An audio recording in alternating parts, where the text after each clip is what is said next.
What's up, my dudes? Valk here, and today it's been a day since these banners have gone live, and I've had time to think, and now I'm going to elaborate on why the Shuna is bad. Now, with that being said, I want to first very quickly say, if you get Valentine, she is a fantastic pickup for any win team. The fact that she converts to skill is kind of whatever, and I'll explain why in a bit. I don't think skill teams are all that. Like I said, I'll explain everything in a minute, but for the most part, she is a fantastic pickup for any wind team. She's super solid. She's gonna go great because wind needs converters desperately. She is a converter, perfection.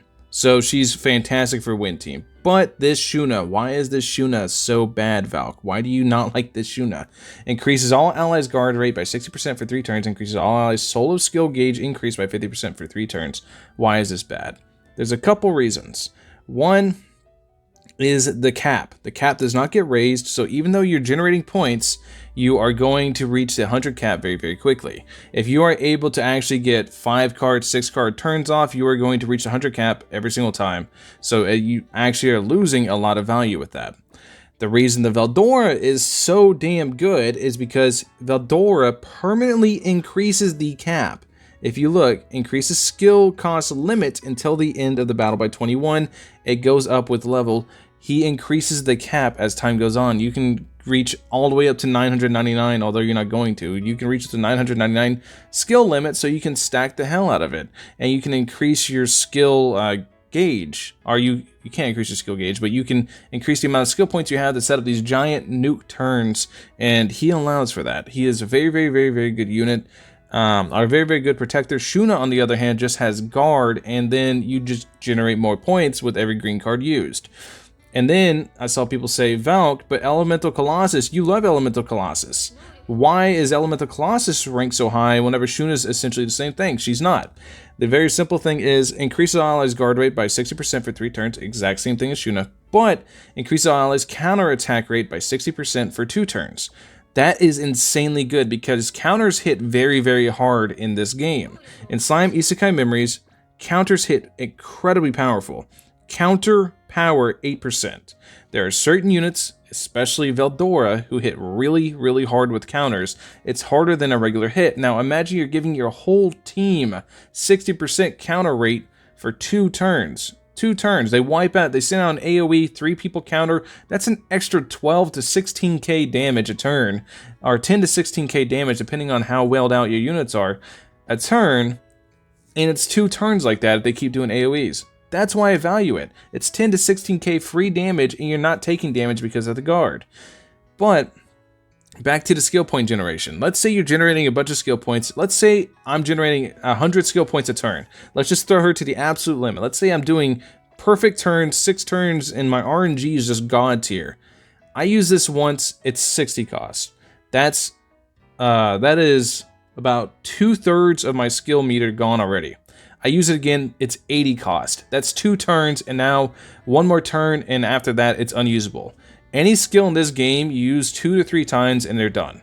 So having all this extra skill cost generation just genuinely isn't needed. It's not needed. Whenever I'm using Shion Leader, and whenever I convert to Protector, which fully recharges Shion's thing, if I get a 6-card turn in, this is why converters are so important, if I get a 6-card turn in, I'm generating between 50 to 70 energy. I don't know the exact number off the top of my head, but I'm generating between 50 to 70 energy just by not energy, but skill. I'm generating 50 to 70 skill by not even having a green card in sight. So you don't need it. It's something that you just genuinely do not need, and it's this extra thing that's just absolutely unneeded because of the cap that already exists and how costly it is to actually use cards on repeat.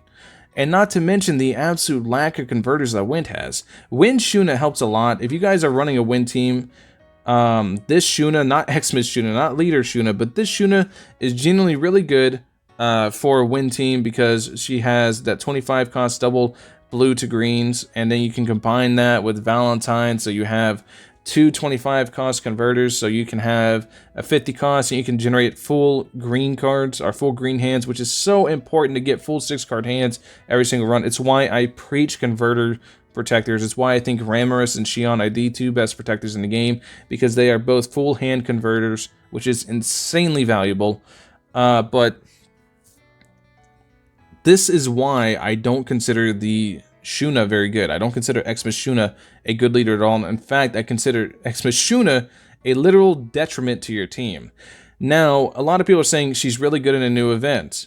Of course, they want you to get the new unit for the new event, but outside of the new event, you genuinely get punished for taking too long.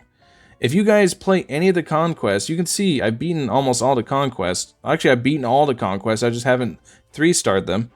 But in like Unwavering Giant or in Ravenous Chaos, 2 examples, or let's just go look at one that's meant to take forever. Let's go look at the challenges for it. Let me go to info. I think I can see the challenges there. Clear in 12 turns or fewer. And in the other ones, you have to beat within 6 turns.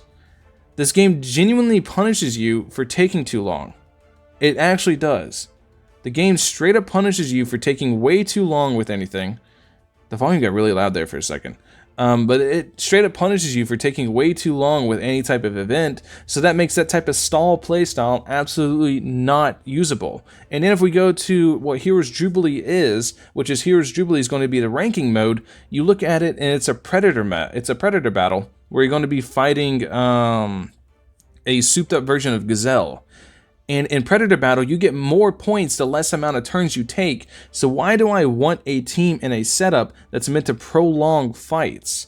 That's meant to make you survive? You need to literally just blitz through content to get the best possible scores, especially whenever it comes to hero ranking.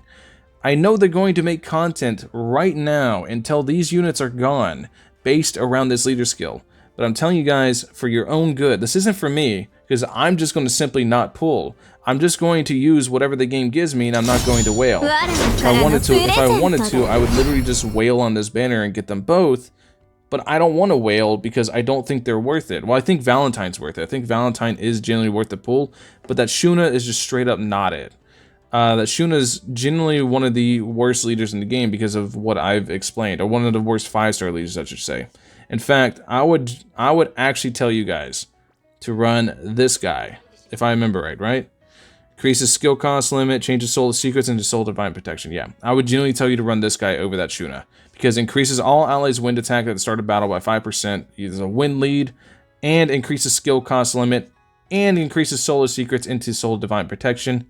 Really, really, really good lead. You just don't have a lot of any color to orange color or converters for him, but he's a really, really, really good lead. Vesta is a solid protector. I would actually say run Vesta over that Shuna, in all honesty, because you will have better, more consistent runs.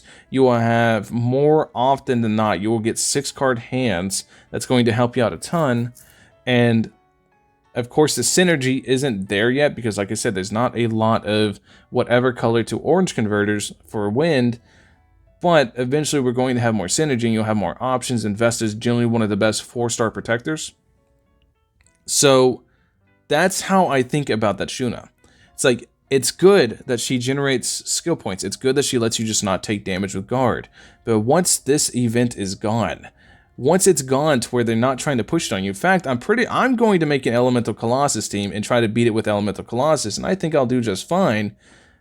But I wanted to just bring this up because I feel like a lot of people are really missing the point of this and why I say Shuna is bad. Shuna doesn't have the counter that Elemental Colossus does. She has a worse version of Carabitas' stuff, which is this. Increases skill cost limit. Remember how I said about how it's only 100 cost? It's only 100 skill cost limit, so she genuinely can't generate that much. Guess who increases your skill cost limit? Carabitas. She's a worse version of Elemental Colossus and Carabitas mixed into one. So, hopefully this explains it to you guys. Hopefully this helps you guys understand my position, why I'm generally just trying to advise you guys to skip that Shuna. If you get Valentine, like I said, Valentine's a fantastic addition to any win team. She's a great unit. But that Shuna makes that banner like a hot skip for me because in reality, a protector makes the team. You cannot have a good team without a good protector, and that is not a good protector. Thank you guys for watching as always. Hopefully it's made some sense for you guys. Hopefully you guys don't get too mad at me, but let me say this really, really quick. In a game like this, where they shove unit after unit after unit in your face, where this game is so genuinely hard that who you use matters, I have to be honest. I cannot BS. I have to be brutally honest about every single unit because I do not want people to go in for a unit that will not last you. There's a reason I went super hard on Dark, and there's a reason I can still beat everything to do with this event. Let me show you guys. I've literally been grinding the hell out of this event. I have a level 96 Xion already. Total milestone rewards 74,000. I have been grinding the hell out of this event, and I am almost done. I want to get to 120k, and then I'm chilling because that's where I can get my final copy of Xion, as well as my final octagram emblem. So thank you guys for watching. As always, I will catch you guys in the next one. Let me know in the comment section below, do you guys enjoy this Shuna? Do you guys think this Shuna is good? If so, tell me why. Thank you guys for watching. I'll catch you in the next one. Peace.